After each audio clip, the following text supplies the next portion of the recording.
Okay, so I had this thought the other day, as I'm the Assistant Communications Manager of Natalka Design, so I know my way around most, if not all, social media platforms, even if we don't have a Natalka Design presence there.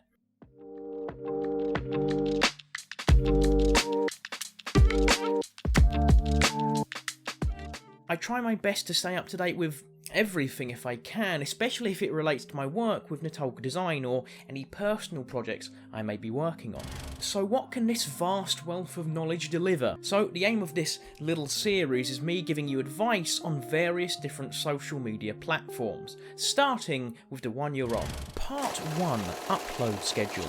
A large company like, say, Bethesda Softworks can rely on an irregular upload schedule because fans are probably only going to turn up when a new trailer drops. Channels purely dedicated to content creation, either a history, gaming, music, or beyond, can take weeks in research, weeks in writing scripts and then perfecting them, and then weeks filming and editing. This isn't really the best way forward for a business account because there's too much time and effort being put into a content creation side of the business, unless you are a business doing content creation on YouTube, in which case, then yes, that would make sense for you. It isn't a universal thing for everyone. This is trying to get everyone in the same net, but it's more difficult because, you know, some people slip out the net. This channel is a blend of vlogging, how-to tips, and as well as showing you what we do. So we don't need to spend hours researching because we know what we're talking about. We don't need to go out to fancy locations because we're not strictly a vlogging channel, so our vlogs can be of what we do. And our how-to tips can be like this.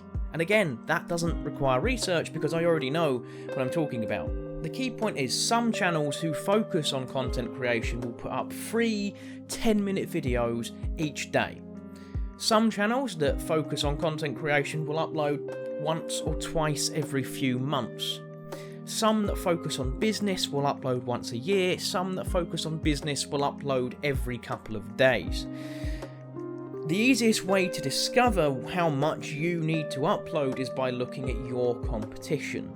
If you're a gaming channel, you need to look at other gaming channels putting out content similar to you. So if you are playing Animal Crossing, look at other Animal Crossing YouTubers.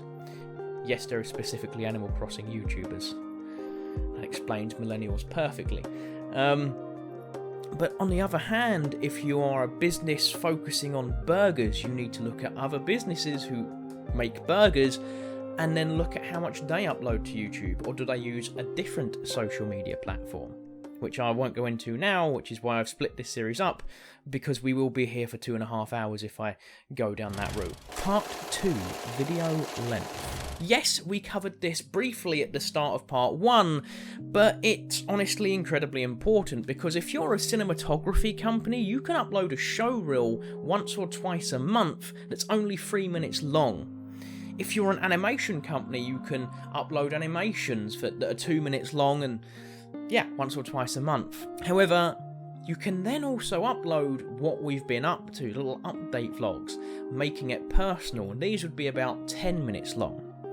So your video length does link in with how much you upload. And obviously, if you're doing a 10-minute video, this can be uploaded once a week, every 2 weeks. It's entirely up to you. And again, depends on your audience. Now, depending on how you use your business YouTube, you may not have as much of a need to grow your audience. If your videos are just linked from your website with the latest shed that your company recently built, you don't need to focus on bringing in a new audience because everyone that watches that video is watching it from your website. So that can be a 10-minute video that you upload once a year because you're using your business YouTube to show off your freshly built shed. But if you're using your YouTube channel to show off and advertise your shed building business, you're going to want to upload more regularly, even if it's just a 3-minute video once a week, or a vlog on how to build sheds, or a vlog on the types of sheds, or the types of woods, or the how-to tips of building sheds. Obviously, not giving away how to build sheds if you're a shed building business, but like helpful tips in building them, because you'll probably sell materials. I've ranted a bit here, You get what I mean? How you use your YouTube channel will dictate the scheduling and the length. And obviously, the more information you want in a video, the longer it's going to be. Now, of course, this can lead to you uploading a 30-minute video once a month and not getting anywhere. But the biggest thing to take away from this video that I probably will repeat another couple of times is check your competition and check your audience demographics. Of course, if you want to, you can upload 30-minute videos once a month, or you can upload a YouTube short every single day. The choice is up to you. It just relies on what your competition is doing, what works for them. Obviously, don't copy them directly, that's plagiarism.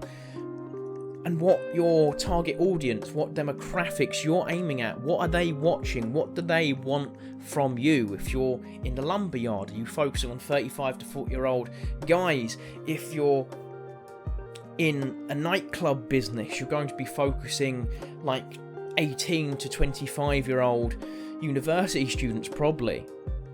So looking at what they watch, it's all about personal study. I can give you the tools on where to aim, but you're going to need that last little nudge. Yeah. The next two bits I can be more finite on, because that is where algorithms come into it. Speaking of algorithms, YouTube now favours longer videos, which is the long-winded way to get to this. But it is recently coming up more, so the longer your video is, the more helpful. I don't know why. I think that's because they got shorts going on. I'm not sure. I can only see the change in trends. I don't understand them. What's the saying? Like the film where the Vikings like reading the runes. Like I don't understand I understand the message, but I don't know the message. Yeah. We've gone off the rails now. Let's go on to part 3. Part 3: descriptions. Now this is the easiest part of all. See. Like a blog, you should break up your videos into parts, like this. However, if you really want to get technical, you can use the video description to add in timestamps. So, part 1 of your video is 0000 to 0510, and so on and so forth. It's just a technicality, you don't need to do it, but yeah, putting timestamps on your video is pretty much just like adding keywords to a blog. In fact, you can add keywords into your YouTube description much like you would a blog. Just doing the timestamps just acts as a keyword for a specific portion, because you can obviously name that timestamp. But the keywords in the video description, i.e. how to tips, YouTube, like social media. These keywords help the YouTube algorithm as much as they help the Google algorithm. In fact, your YouTube video will end up on Google search. So yeah, keywords in your description, even before tags, which we'll get onto in a bit. The rest of the video description is simply describing the video, featuring keywords, business links, and any attributions to any images you may have used that you need to attribute. You may not need to attribute, but yeah, always check your images before, because you don't want to get in trouble. But yeah, make sure it's royalty-free and all that jazz. There's a plethora of royalty-free music on YouTube, and there are some sites like filmmusic.io that you can use their music, but they do require attributions.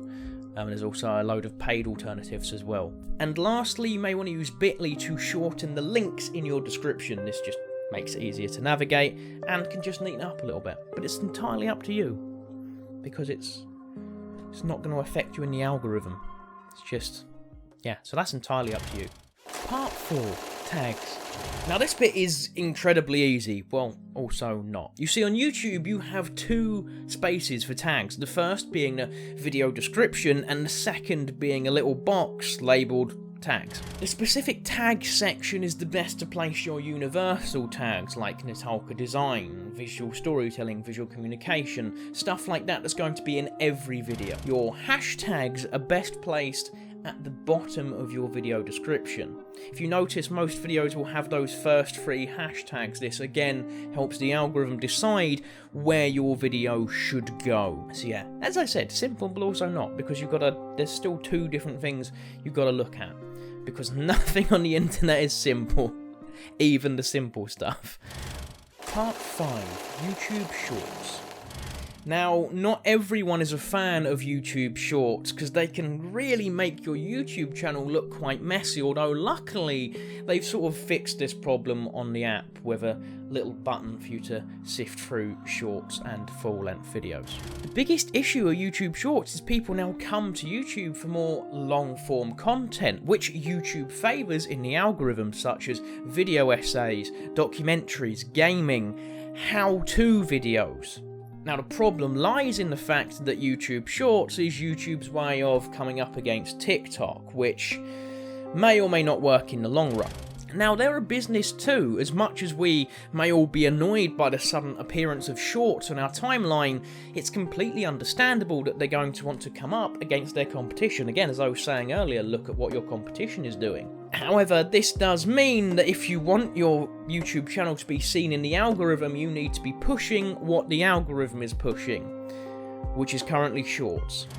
Now, there's a couple of different types of shorts you can make. You can just take snippets of longer videos you're already uploading to YouTube, or you can dedicate time to making shorts. Now, neither of these is guaranteed channel growth, and neither of these is guaranteed to bring in viewers. You're just giving yourself the best chance if you do push shorts. Some channels recently have seen great success utilising shorts. Some have just re-uploaded their TikToks onto YouTube Shorts. The algorithm is an ever-changing game, and at current, YouTube Shorts sit at the top of that. Who knows what even the next 6 months will bring? And as we'll find out through the rest of this series, the other social media platforms are completely different ballgames. But the current theme is shorts, reels, and TikToks. Is this the future? I don't know. Let me know in the comments below. And that is a wrap. Let me know in the comments below if you found this video enjoyable. Let me know in the comments below if you found this video helpful. Don't forget to like, subscribe, share, and tap that bell icon to get notified of whenever we upload. And with that, I'll see you in the next one. Bye.